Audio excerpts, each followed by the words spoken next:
யோகிராம் சிவகுமார், யோகிராம் சிவகுமார், ஜெயகுரு ஐயா. இன்னைக்கு இந்த சத்சங்கத்தில் குருவோட கைங்கரிய மகிமை பற்றி ஏதோ எனக்கு தெரிஞ்ச சில பகவானோட லீலைகள், பகவானோட அனுபவங்களை உங்ககிட்ட பகிர்ந்துக்கிற வர்றேன். அதாவது நம்ம வாழ்க்கையில் குரு கிடைக்கணும் அப்படிங்கிறது பல ஜென்மமாக நம்ம புண்ணியம் செஞ்சிருந்தாதான் நமக்கு கிடைக்கும். இன்னைக்கு இந்த விருதுநகரில் எத்தனையோ லட்சம் பேர் இருக்காங்க.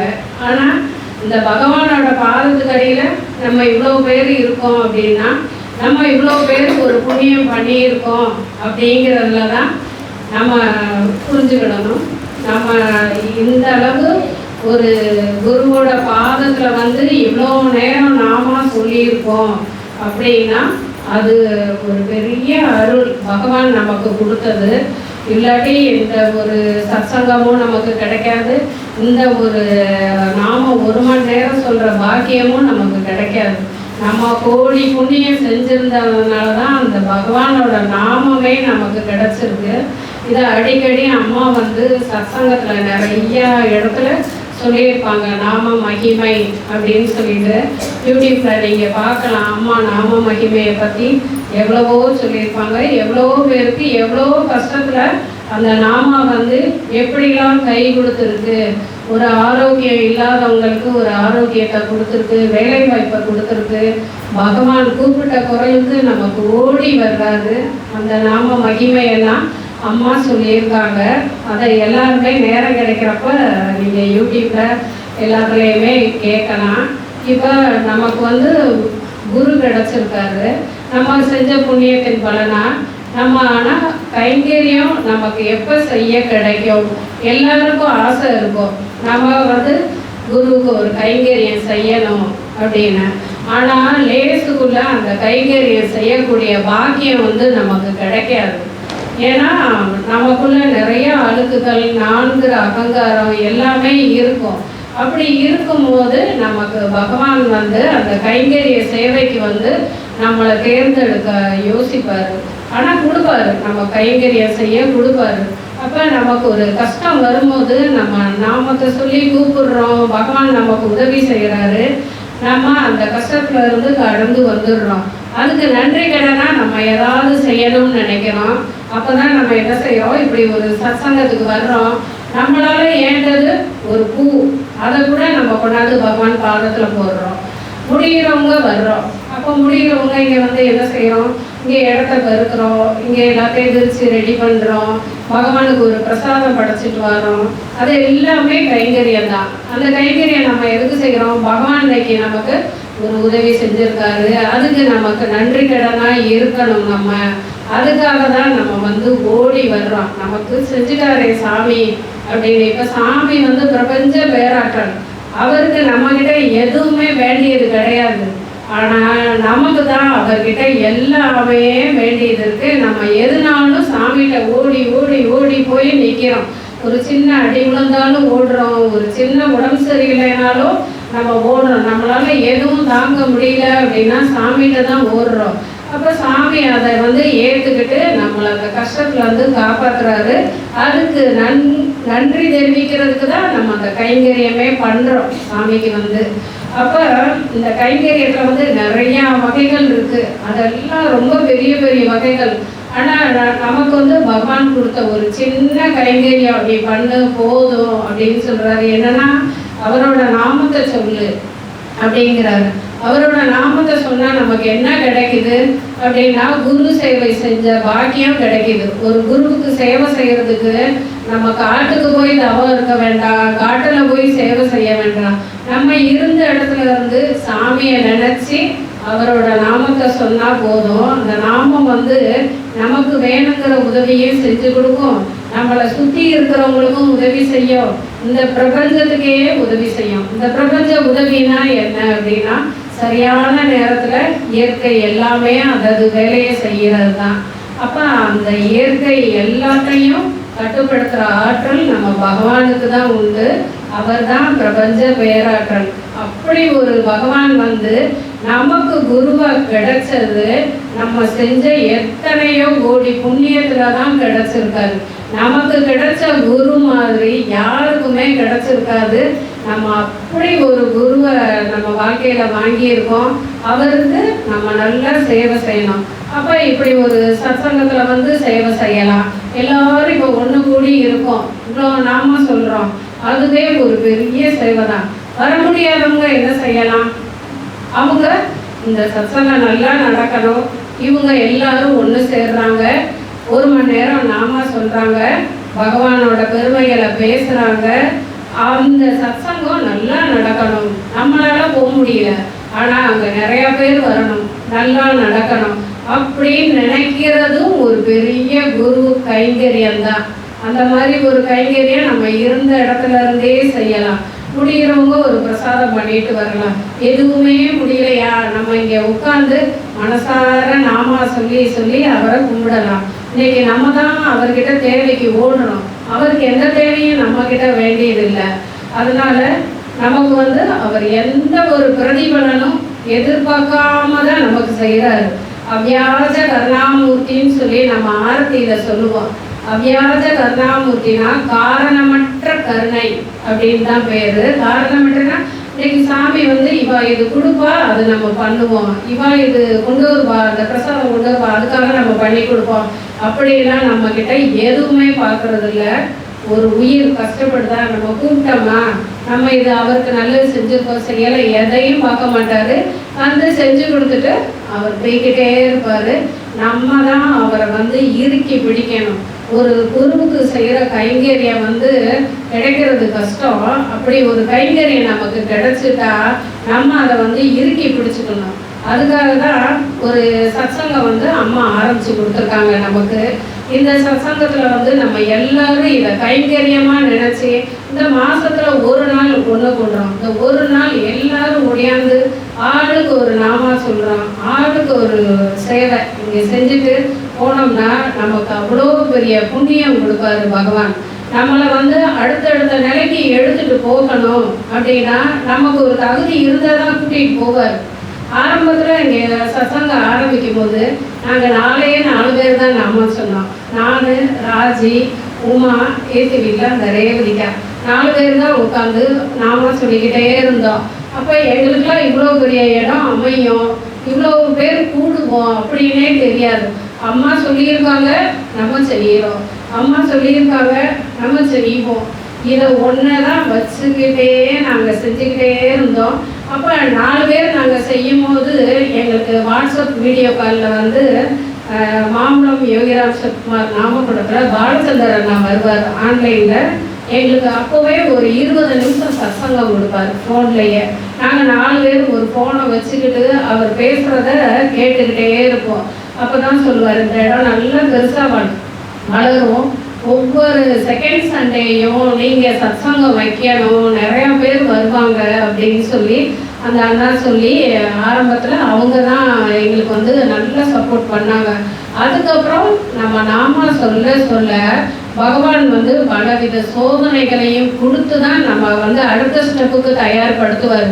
சும்மானா நமக்கு தூக்கிலாம் கொடுக்க மாட்டார். நம்ம ஒவ்வொரு ஸ்டெப்பு போகும்போது ஒவ்வொருத்தராக கூடி நமக்கு இந்த இடம் பிடிக்கிறதுக்கு ஒரு தகுதி வரையில் தான் அந்த இடம் கிடைச்சது. நமக்கு 6 மாதம் அந்த இடம் பூட்டி தான் கிடந்துச்சு. அப்போ கூட யாருக்குமே தெரியல இப்படி ஒரு இடம் இருக்கு, நம்ம பிடிச்சி நாம சொல்லுவோம், பகவானுக்கு சேவை செய்வோன்னு அடுத்த வீட்டில் இருக்கிற எங்கள் யாருக்குமே தெரியல. நான், ராஜி, உமா 3 பேர் அடுத்த வீட்டில் தான் இருந்தோம். எங்கள் 3 பேருக்குமே தெரியல. ஆனால் அதுக்குன்னு ஒரு தகுதி வரும்போது பகவான் மூலமாக தான் அம்மா சொல்கிறாங்க, சீக்கிரமாக ஒரு இடம் பிடிச்சி கொண்டு வா, நாம சொல்லுங்க அங்கே உட்காந்து. அப்போ எங்களுக்கு ஒன்றுமே உடலை, எங்கே போய் பிடிக்க, நம்ம இடம் எப்படி மேனேஜ் பண்ணுறது, என்ன செய்கிறது. ஆனால் அம்மா சொல்லிட்டாங்க, அதை எப்படியாவது செஞ்சிடணும். குருவோட வார்த்தைக்கு மதிப்பு கொடுக்கணும். அம்மா வேற பகவான் வேற இல்லை. அம்மா தான் பகவான், பகவான் தான் அம்மா, எப்படியாவது சொல்லுவாங்க. எங்கள் வீட்டுக்காரர் தான் டக்குன்னு ஞாபகம் வந்துச்சு, இந்த வீடு ரொம்ப நாளாக பூட்டி கிடக்கு, இதை பார்ப்போம் அப்படின்னு சொல்லிட்டு இங்கே பார்த்தா உடனே பிடிச்சது, உடனே எல்லாம் ஏற்பாடு பண்ணிட்டோம். இன்னைக்கு 1 வருஷத்துக்கு மேலே தாண்டி போய்கிட்டு இருக்கோம். இன்னைக்கு இங்கே ஒவ்வொரு பொருள் ஒவ்வொரு பக்தர்களாக கொண்டாந்து வைக்கிறாங்க. நம்ம யாருக்கிட்டையும் போய் கேட்கல. அப்போ ஒரு தகுதி வரும்போது பகவான் வந்து ஒவ்வொருத்தர் மனசுல ஒன்னொரு விஷயத்தை கொடுத்து கொடுத்து கொடுத்து கொடுத்து இந்த சத்சங்கத்துல இவ்வளோ ஒரு பொருள்கள் எல்லாம் சேர்த்து வச்சிருக்காங்க. எல்லாத்துக்கும் மேல நமக்கு பகவான் பாவம் கிடைச்சதோ அவ்வளோ ஒரு பெருமை. அதெல்லாம் நமக்கு உள்ள ஒரு தகுதியை தான் குறிக்குது. நமக்கு அவ்வளோ தகுதி இருக்கதான் பகவான் அவர் பாதத்தை கொடுத்துருக்காரு. அந்த தகுதி இல்லாம அவரோட பாதத்தெல்லாம் நம்ம தொடக்கூட முடியாது. எத்தனையோ இடத்துலலாம் பாதங்கள் கோயிலில் வச்சிருப்பாங்க, ஆனால் யாரும் அது தொட முடியாது. ஆனால் நம்ம பகவான் பாதத்தை எல்லாரும் தொடலாம், தொட்டு கும்பிடலாம், கொஞ்சலாம், ஆராய்ச்சி காட்டலாம், நல்லா அபிஷேகம் பண்ணலாம். அவ்வளோ பெரிய பிராப்தத்தை நமக்கு பகவான் கொடுத்துருக்காரு. அதுக்கு காரணம் நமக்கு தகுதி இருக்கு, அதனால கொடுத்துருக்காரு. பகவான் பாதம் வந்தா அடுத்து பார்க்கணும். அக்கா கொலுசு வாங்கி போட்டாங்க. அந்த கொலுசு பார்த்தா அப்படியே பகவான் காலுக்கு அப்படியே அச்சா பொருந்துச்சு. அவ்வளோ அழகா அவங்க பார்த்து பார்த்து வாங்கி கொண்டாந்து அக்கா போட்டாங்க. மலர்விழிக்கா அவ்வளோ அழகு அழகு. அந்த கொலுசு பாதத்துல போட்டா அவ்வளோ அழகு. எல்லா போட்டோமே எடுத்து பாருங்க. அந்த பாதத்துல அந்த கொலுசு போட்டு அப்படியே தெய்வ குழந்தையா இங்க வந்து உட்கார்ந்துருக்காரு அண்ணாமலையாரே. அவ்வளோதான், வேற சொல்றதுக்கு வார்த்தையே கிடையாது. அதுக்கப்புறம் பார்த்தா ஒவ்வொரு பொருள், பெட்டி ஒரு ஆள் செய்கிறாங்க, ஸ்டூல் ஒரு ஆள் செய்கிறாங்க, பிளாஸ்டிக்ல ஒரு ஆள் செய்கிறாங்க. அடுத்து பார்த்தா ஆரத்தி தட்டு, அபிஷேக தட்டு, அலங்கார தட்டு, அபிஷேக தட்டு, ஸ்டூலு, அப்படி ஒவ்வொரு சாமான். அந்த பாதம் வந்ததுக்கு அப்புறம் பார்த்தீங்கன்னா இங்கே சத்சங்கத்துல ஜாமான்களே பெருகிருச்சு. ஒன்னா ஒன்னா ஒன்னா ஒன்னா பகவான் கொடுத்துக்கிட்டே இருக்காரு. இது எல்லாத்துக்கும் காரணம் என்ன அப்படின்னா, நம்ம எல்லாரோட மனசுலையும் பகவானுக்கு கைங்கரியம் செய்யணும், நம்ம பகவானை கொண்டாடணும் அப்படிங்கிற ஒரு ஆசை தான். இந்த கைங்கரியம் செய்யறதுக்கு அந்த ஆசை தான் மனசுல அடியில இருந்து வரணும். எப்பவும் பகவானை நினைச்சுக்கிட்டே இருக்கணும், அவரோட நாமத்தை சொல்லிக்கிட்டே இருக்கணும். அப்போதான் நமக்கு அந்த ஒரு பிராப்தம், கைங்கரியம் செய்யற பிராப்தம் கிடைக்கும். இப்போ நம்ம எல்லாரும் எப்படி இருக்கோம் அப்படின்னா, நம்ம எல்லாரும் மனசுலையும் பகவான் இருக்காரு.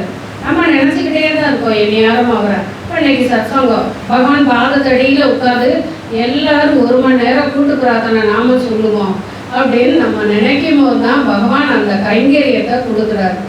இப்போ எனக்கு தெரிஞ்சு தேவகி அம்மா சத்சங்கம் அவ்வளோ கேட்டிருக்கோம். அது எல்லாருமே கேட்டிருப்பீங்க. அதுல இருந்து எனக்கு தெரிஞ்சதை கொஞ்சம் சொல்றேன். அம்மா இந்த பகவான்கிட்ட கைங்கரியம் கிடைக்கணுங்கிறதுக்கு அவ்வளோ கஷ்டப்பட்டிருக்காங்க. இன்னைக்கு நம்ம கூட அவ்வளோ கஷ்டப்படலை. ஏன்னா அம்மா அவ்வளோ கஷ்டப்பட்டு வாங்கின வரத்தை எல்லாம் நமக்கு லேசா தூக்கி தூக்கி கொடுக்குறாங்க. என்ன நீ கொண்டாடு பகவானை, நீ நாம சொல்லு, நீங்க பாத பூஜை பண்ணுங்க, நீங்க பகவானுக்கு எல்லாமே செய்யுங்க அப்படின்னு நம்ம கையில அம்மா தூக்கி தூக்கி தூக்கி தூக்கி அழகாக கொடுக்குறாங்க. ஆனா அவங்க அந்த ஒரு கைங்கரியம் கிடைக்கிறதுக்கெல்லாம் அவ்வளோ கஷ்டப்பட்டிருக்காங்க. அம்மா சேலத்துல காலேஜில் லெக்சரராக ஃபிசிக்ஸ் ப்ரொஃபஸராக ஒர்க் பண்ணுறாங்க. அப்போ லீவு நாளில் தான் பகவானை பார்க்க வரணும். அப்போ அவங்க மேற்படிப்புக்கும் அந்த லீவு நாளில் தான் படிக்கணும். அவங்க எங்கே மேற்படிப்பு படித்தாங்க, சென்னை பிரசிடென்சி காலேஜில் படித்தாங்கன்னு அம்மா எழுதியிருக்காங்க. ஆனால் அங்கே லீவு போட்டுட்டு என்ன செய்கிறாங்க, திருவண்ணாமலையில் ஒரு பெரிய மிகப்பெரிய பல்கலைக்கழகத்துக்கு வந்திருக்காங்க. அந்த பல்கலைக்கழகத்தில் அம்மாவுக்கு கிடைச்ச பட்டம் தான் எட்டர்னல் ஸ்லேவ் அப்படின்னு சொல்லி பகவான் நிரந்தர அடிமைன்னு சொல்லி அம்மாவுக்கு பட்டம் கொடுத்துருக்காரு. அப்போ அம்மா வந்த உடனே பகவான்லாம் அப்படியே ராஜ மரியாதை கொடுத்து உட்கார வச்சு அம்மாவெல்லாம் தூக்கி கொண்டாடலாம். அம்மா வருவாங்க, பகவானை பார்க்க முடியாது, நீ போய் அண்ணாமலையார் கோயிலில் போய் இருன்னு சொல்லிடுவாங்க. சரி பகவான் கூப்பிட்டப்புறம் போவோம்னு சொல்லிட்டு அம்மா பார்க்க வந்தவங்க அண்ணாமலையார் கோயிலேருந்து காலையிலேருந்து சாயங்காலம் வரைக்கும் உட்காந்துருப்பாங்க. பகவான் கூப்பிடவே மாட்டார். நைட் ஆயிரும். அம்மா கேட்பாங்க சாமிகிட்ட, அப்போ நீ போ தேவகி, நீ போகலான்ருவார். வேறு தரிசனம் எதுவும் கிடையாது, உள்ளே கூப்பிட மாட்டார், உட்கார வைக்க மாட்டார். அப்போ நம்மெல்லாம் ஒருத்தவங்களை தேடி போகிறோம், அவங்க சரியாக ரெஸ்பான்ஸ் பண்ணலைன்னா நம்ம திரும்பி போவோமா, அவங்க வீட்டுக்கு போகவே மாட்டோம். ஆனால் அம்மாவுக்கு பகவான் மட்டும்தான் குறிக்கோள். அப்போ பகவானை எப்படியாவது அடையணும். நம்மளாம் ஒரு பிரச்சனைனால பகவானை தேடி ஓடுறோம். ஆனால் அம்மா எந்த பிரச்சனையும் பகவான் முன்னாடி வைக்கல. பகவான் மட்டும்தான் வேணும், பகவான் தான் குறிக்கோள், இறைவன் தான் குறிக்கோள்னு சொல்லி போயிருக்காங்க. அப்போ இது மாதிரி ஒரு 7 தடவை அம்மா போகிறப்பெல்லாம் பகவான் அனுமதிக்கவே இல்லை. பார்க்க முடியாது அப்படின்னு சொல்லி அனுப்பிச்சிட்டாரு. அப்புறம் அம்மாவுக்கு வந்து ரொம்ப மனசு கஷ்டமாக இருக்குது. சரி, நம்ம அவரை பார்க்கத்தான் முடியல, உட்காந்து பேசத்தான் முடியல, நம்ம ஒரு மணி ஆர்டரில் ரூபா அனுப்புவோம். அதில் அந்த காலம் மணி ஆர்டர் ஃபார்ம்லாம் ரூபா அனுப்புனவங்க கையெழுத்து இருக்கும். அந்த ரூபா பெற்றுக்கொண்டவங்க கையெழுத்து வரும். அந்த ஃபார்ம் நமக்கு திருப்பி வரும். அந்த காலம் இப்போ அந்த வசதியெல்லாம் இருக்கான்னு தெரியல. இப்போ எல்லாம் ஆன்லைன் பரிவர்த்தனை ஆயிடுச்சு. அப்போ அம்மா வந்து அந்த காலம் 1987 86 வந்து ஒரு 500 ரூபா பகவானுக்கு அனுப்பி விடுறாங்க 87. அப்போ அந்த 500 ரூபா போயிடுது. அதில் பகவான் கையெழுத்து இருக்கும். அந்த ஒரு கையெழுத்தே நமக்கு போதும் அப்படின்னு சொல்லி அப்படி ஏங்கி அப்படி தம்மா இருக்காங்க. இன்னைக்கு லெட்ரு வருமா, நாளைக்கு அந்த ரிப்ளை கார்டு வந்துருமான்னு பார்க்குறாங்க. ஒரு நாள் ரிப்ளை கார்டு வருது. பார்த்தா அந்த ரிப்ளை கார்டுகளில் அந்த ரூபாயை பகவான் ஏற்றுக்காம திருப்பி அனுப்பிட்டார். அப்போ அம்மாவுக்கு எப்படி ஒரு வேதனை இருந்திருக்கும். என்னடா நம்ம அவ்வளோ தூரம் இறங்கிட்டோம், ஒரு கையெழுத்து கிடைச்சா கூட போதும்னு நினைக்கிறோம், அதையும் பகவான் ஏற்றுக்கிடலையே அப்படின்னு சொல்லிட்டு அம்மா ரொம்ப உருண்டு விரண்டு அழுகுறாங்க. எப்படியாவது பகவானை அவர்கிட்ட போயே ஆகணும் அப்படின்ட்டு போனதும் பகவான் வந்து அம்மாட்ட வந்து அப்படியே மரியாதைலாம் கொடுத்து பேச மாட்டார். ஒரு மரக்கதவு இருக்கும். அந்த மரக்கதவு பக்கத்துலேயே தான் அம்மா நிற்பாங்க. அப்போ அவர் போன்னு சொல்லிட்டா போயிடணும். இந்த மாதிரி தான் அம்மா போயிட்டு வந்துட்டு இருந்தாங்க. அப்போ பகவான் தரிசனம் கிடைக்கணுங்கிறதுக்கு அம்மா என்ன செஞ்சுருக்காங்க, கிரிவலம் 48 நாள் திருவண்ணாமலையை கிரிவலம் வர்றேன்னு ஒரு சங்கல்பம் எடுத்து, அந்த சங்கல்பம் யார் கொடுப்பா, பகவான் தான் கொடுப்பாரு. ஆனால் நம்ம தெரியும், நம்ம தான் செய்கிறோம்னு நினைக்கிறோம். ஆனால் அந்த சங்கல்பம் பகவான் தான் கொடுப்பாரு, பகவான் தான் செய்ய வைப்பாரு. இன்னைக்கு நம்ம திருவண்ணாமலை போகிறோம், கிரிவலம் எப்படி போகிறோம், ஆட்டோவில் போயிட்டு ஓடியாந்துடுறோம். எத்தனை தடவை போனாலும் யாரும் நடக்கிறத பற்றி யோசிக்கிறதில்ல, டக்குன்னு ஆட்டோ பிடிச்சி ஓடிடலாம். நானும் அது கூட செய்ய மாட்டோம். என்ன செய்வோம், ஆசிரம கிரிவல பாதை பகவான் தான் போட்டு வச்சிருக்காரு. நம்ம பிள்ளைங்க கஷ்டப்படக்கூடாதுன்னு இந்த ஆசிரம கிரிவல பாதையை 5 தடவை சுற்றினா திருவண்ணாமலையை அந்த 14 கிலோமீட்டர் பாதையை ஒரு தடவை சுற்றினதுக்கு சமம்னு சொல்லிட்டு அவரோட சூட்சும சக்தியால் ஆசிரமத்தில் கிரிவல பாதை போட்டு வச்சிருக்காரு. நம்ம அதை தான் சுற்றி வருவோம். ஆனால் அம்மா 48 நாளும் அந்த அண்ணாமலையை கிரிவல பாதையை சுற்றியிருக்காங்க. சுற்றி அம்மாவுக்கு கால் அப்படியே ரொம்ப புண்ணாகி அப்படியே காலெலாம் விண்டு போய் பார்க்கவே ரொம்ப ஒரு மாதிரி ரத்தம்லாம் வடிஞ்சு ரொம்ப கஷ்டமாக இருக்குது, நடக்க முடியல. அப்போ பகவான்கிட்ட அதையும் அவங்க சொல்லலை. அம்மா காடை அப்படி வச்சுட்டு தான் உட்காந்துருக்காங்க, மறைச்சி தான் உட்காந்துருக்காங்க. அப்போ பகவான் வந்து அம்மா பாதத்தை காட்டி சொல்கிறாராம், கோழி ஃபீட்டு இல்லை, புனித பாதம் அப்படின்னு சொல்லி சொல்கிறாராம். அப்போ அம்மாவுக்கு வந்து அந்த 48 நாள் அவங்க எவ்வளோ கஷ்டப்பட்டுருப்பாங்க. அந்த கஷ்டமெல்லாம் மறந்து போச்சு. பகவான் நம்ம பாதத்தை கோழி ஃபீட்டுன்னு சொல்கிறாரப்ப நம்மளை ஏற்றுக்கிட்டாரு அப்படின்னு சொல்லிட்டு அந்த ஒரு கைங்கரியம் பண்ணுறதுக்கு அம்மாவை வந்து அவ்வளோ தூரம் டெஸ்ட் பண்ணியிருக்காரு. இப்படி டெஸ்ட், அப்படியே டெஸ்ட், எல்லா டெஸ்ட்லையும் என்ன செய்கிறோம் அது மாதிரி தான் நம்மளும் இந்த கைங்கரியத்துக்குள்ளே வரணும்னா நமக்கு ஒரு டெஸ்ட் வைப்பார். இன்னைக்கு சத்சங்கத்துக்கு போகிறோமா, நமக்கு 4 பிரச்சனை கொடுப்பாரு. இதை தாண்டி நம்ம போகிறோமா, இல்லை நம்ம அடுத்த மாதம் பார்த்துக்கலான்னு சொல்லிட்டு வீட்டில் உட்காந்துக்கிறோமா, அதுவும் ஒரு சோதனை தான். இல்லை சாமி நீங்களே பார்த்துக்கோங்க அப்படின்னா தாண்டி முடியாதுருவோம் நம்ம, அதுவும் நடக்கும். எல்லாமே அவரோட பரீட்சை தான். அந்த பரீட்சை எல்லாமே வந்து என்னென்னா நம்ம ஆன்மாவை பலப்படுத்துறதுக்காக தான் அந்த பரீட்சை கொடுக்குறாரு. தேவையில்லாமல் நம்மளை கஷ்டப்படுத்த அவர் விரும்ப மாட்டார். அதனால கஷ்டம் வந்துச்சே அப்படின்லாம் நினைக்கக்கூடாது. நம்மளை வந்து ஒரு ஆன்மீகத்தில் நம்மளோட பிறவியில் அடுத்த நிலைக்கு கூட்டிகிட்டு போகணும். அதுவும் பகவானால் தான் முடியும். அப்போ ஒரு சில இடத்துல நம்ம கர்மா வந்து நம்மளை தடுக்கும் போது தான் அவர் என்ன செய்கிறாரு, அந்த கஷ்டத்தை கொடுத்து அந்த கர்மாவை கழித்து நம்மளை அடுத்த நிலைக்கு கூட்டிகிட்டு போகிறாரு. அப்போ அந்த கஷ்டத்தெல்லாம் கழித்து அடுத்த நிலைக்கு நம்மளை கூட்டிகிட்டு போகும்போது தான் நமக்கு அவருக்கு கைங்கரியம் செய்கிற ஒரு பாக்கியத்தை கொடுப்பார். எல்லாருக்கும் அவர் கொடுக்க மாட்டார். அந்த கஷ்டத்தெல்லாம் தாண்டி நம்ம போகிறப்ப தான் கொடுப்பார், பகவான் கொடுக்குறாரு. அப்போ தேவகி அம்மா வந்து ஒரு தடவை சனை தெரு வீட்டுக்கு போகிறாங்க. அப்போ எல்லாரும் உட்காந்துருக்காங்க, பகவான் முன்னாடி அம்மா உட்காந்துருக்காங்க. பகவான் ஒவ்வொருத்தரையாக கூப்பிட்டு எனக்கு சாப்பாடு வாங்கிட்டு வாங்குறாரு, எனக்கு தண்ணி கொடுங்கிறாரு. அப்படியே ஒவ்வொரு வேலையாக எனக்கு நியூஸ் பேப்பரை எடுத்துகிட்டு வா, போய் நியூஸ் பேப்பர் வாங்கிட்டு வா, அந்த மாதிரி ஒவ்வொரு சின்ன வேலைகளாக கொடுக்குறாங்க.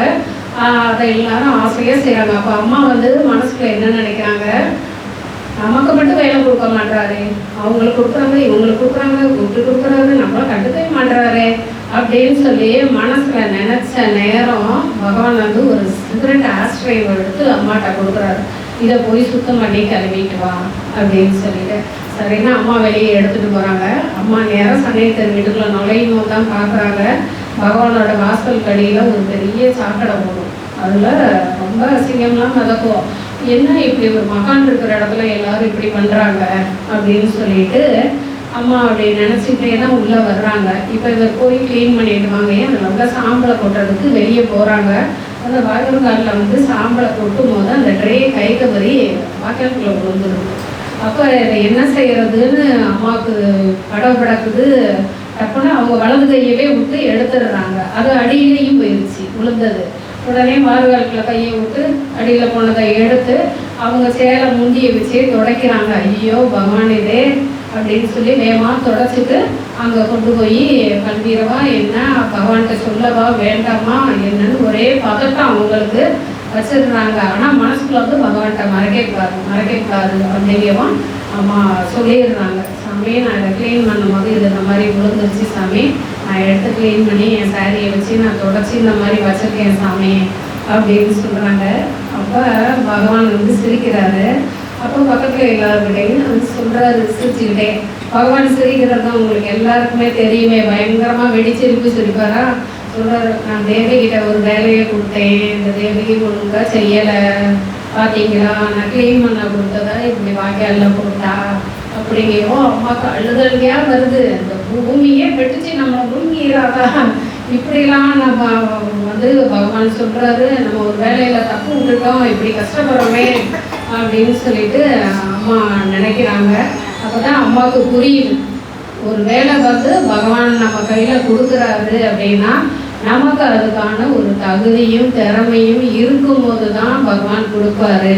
நம்மளா நான் போட்டி போட்டுக்கிட்டு போனோம்னா அங்கே எதுவுமே கதைக்கு ஆகாது. பகவான் நினச்சாதான் கொடுப்பாரு. அவர் கொடுக்கும்போது வாங்கினாதான் அது நமக்கு விசேஷமாக இருக்கும் அப்படின்னு சொல்லிட்டு அம்மாவுக்கு புரியுது. அப்போ அம்மா ஒரு கவலையோடு இப்படி நடந்துருச்சே, தப்பு நடந்துருச்சேன்னு சொல்லிட்டு அந்த வராண்டாவில் உட்காடுறாங்க. அப்போ பகவான் பக்கத்தில் இருந்த மற்றவங்களும் வெளியே வந்து உட்காடுறாங்க. அவங்க அம்மாட்ட சொல்கிறாங்க, பகவான் உங்களே சொல்லலை, எங்களை தான் சொன்னார். அவர் எங்களுக்கு ஒரு வேலை கொடுத்தாரு, நாங்கள் ஒழுங்காக செய்யலை, அதனால தான் எங்களை தான் சொன்னார், உங்களை சொல்லலை அப்படின்னு ஒவ்வொருத்தருக்கும் ஒவ்வொரு மாதிரி புரியுது. பகவான் வந்து ஒரு படிப்பினையோ ஒரு லீலையோ நடத்தினாரு அப்படின்னா அதில் வந்து ஒரு ஆளுக்கு மட்டும் அந்த படிப்பினை வந்து இருக்காது. அந்த சூழ்நிலையில் உள்ள எல்லாருக்கும் அது படிப்பினையாகவும் அமையும், அது ஒரு ஆசீர்வாதமாகவும் அமையும். அந்த மாதிரி ஒரு கஷ்டமான ஒரு எக்ஸாம்ஸ் எல்லாம் கொடுத்து தான் அம்மாவுக்கு வந்து ஒரு கைங்கரியம் செய்கிற ஒரு பாக்கியத்தையே பகவான் கொடுத்தாரு. அதுக்கப்புறம் அம்மா சுதாமால பகவான் கூட இருந்தாங்க. பகவான் கூட இருக்கிறதுலாம் எவ்வளோ ஒரு பெரிய விஷயம். அவர் ஒரு பெரிய சூரியன் தான் பகவான். அவர் பக்கத்தில் அவ்வளோ ஹீட் இருக்கும். அந்த ஹீட்டுக்கு பக்கத்தில் நம்ம போய் உட்கார முடியுமா? ஆனால் 7 வருஷம் அம்மா பகவான் பக்கத்தில் இருந்து சேவை செய்கிற கைங்கரியத்தை வந்து பகவான் கொடுத்தாரு. அதுக்காக தான் ஆரம்ப காலகட்டத்தில் அவ்வளோ சோதனைகள் அம்மாவுக்கு கொடுத்து அந்த கைங்கரியத்தை வந்து அம்மாவுக்கு கொடுத்துருக்காரு. அப்போ பகவான் பக்கத்தில் அவ்வளோ ஹீட் இருக்கும். அதெல்லாம் தாண்டி தான் அம்மா உட்காந்து அவ்வளோ சேவை பண்ணியிருக்காங்க. அதே மாதிரி இப்போ நான் ஒரு சின்ன எக்ஸாம்பிள், நம்ம இடத்துல இங்கே வந்து ஹீட்டு பயங்கரமாக இருக்கும். அது சத்தியமாக்கு தெரியும். நாங்கள் அகடநாமா சொல்கிற அன்னைக்கெலாம் எவ்வளோ தூரம் இங்கே ஹீட்டை அனுபவிச்சிருக்கோன்னு தெரியும். ஆனால் அன்னைக்கு யாருமே வாடாமல் உட்காந்து அகடநாமா சொல்லுவோம். அதுக்கு அவ்வளோ ஹீட் இருக்கிற காரணம் வந்து பகவான் அண்ணாமலை நெருப்பு. அவர் அண்ணாமலையார், அவர் நெருப்பு இருக்கிற இடத்துல சூடு இருக்கத்தானே செய்யும். ஆனால் அந்த சூடு வந்து எங்களை வாட்டலை. நல்லா மதியத்துக்கு மேலே தான் நாம ஜம்முன்னு போகும். சத்தியமாக அழகாக எல்லாருக்கும் பிரசாதம் ரெடி பண்ணுவாங்க, காஃபி போட்டு கொடுப்பாங்க, பிரசாதம் கல்கட்டு சாதம் ஒன்றா பண்ணி கொடுத்துட்டே இருப்பாங்க. அவ்வளோ வெயிலில் அவ்வளோ ஹீட்டில் தான் நடக்கும். அதுக்கு காரணம் பகவான் தான். அவர் வந்து அவ்வளோ ஞான சூரியன், அவ்வளோ பெரிய நெருப்பு கோலம் சூரியனே அவர் தான். அவர் பக்கத்தில் நம்ம இருக்கும்போது நம்ம ஹீட் இருக்கும். ஆனால் அந்த ஹீட்டு நம்மளை எதுவும் செய்யாது. நம்மக்கிட்ட உள்ள அந்த கர்ம வினைகளை தான் கரைச்சிக்கிட்டே இருக்கும். அதனால கேட்டிருந்தாலும் நாங்கள் அகண்ட நாமத்தில் இங்கே நல்லா உட்காந்து சொன்னோம். அது மாதிரி அம்மாவும் பகவான் பக்கத்தில் அந்த 7 வருஷம் உட்காந்து அவ்வளோ சேவை பண்ணியிருக்காங்க. அந்த ஆசிரமம் உருவாகும் போதுலேருந்து அம்மா அவ்வளோ சேவை பண்ணியிருக்காங்க. அவங்களுக்கு அவ்வளோ பெரிய கைங்கரியத்தை பகவான் கொடுத்துருக்காரு. இன்னைக்கு அவ்வளோ பெரிய ஆசிரமத்தை அம்மா நிர்வகிச்சுட்டு வர்றாங்க. இன்னைக்கு எத்தனையோ வெளிநாடுகளுக்கு போய் பகவானோட புகழை பரப்புறாங்க, அவரோட நாமத்தை பரப்புறாங்க. அதுக்கெல்லாம் காரணம் பகவானோட அருள் தான் அவங்கள வழி நடத்திட்டு போகுது. எப்படி ராமகிருஷ்ண பரமஹம்சருக்கு விவேகானந்தர் அவரோட கொள்கைகளெல்லாம் உலகெல்லாம் கொண்டு போய் சொன்னாரோ, அதே மாதிரி பகவானோட நாமத்தை அம்மா எல்லா நாடுகள்லையும் உலகம் முழுவதும் இன்னைக்கு கொண்டு போய்கிட்டு இருக்காங்க. அந்த மாதிரி ஒரு கைங்கரியம் செய்கிற பாக்கியத்தை அம்மாவுக்கு பகவான் கொடுத்து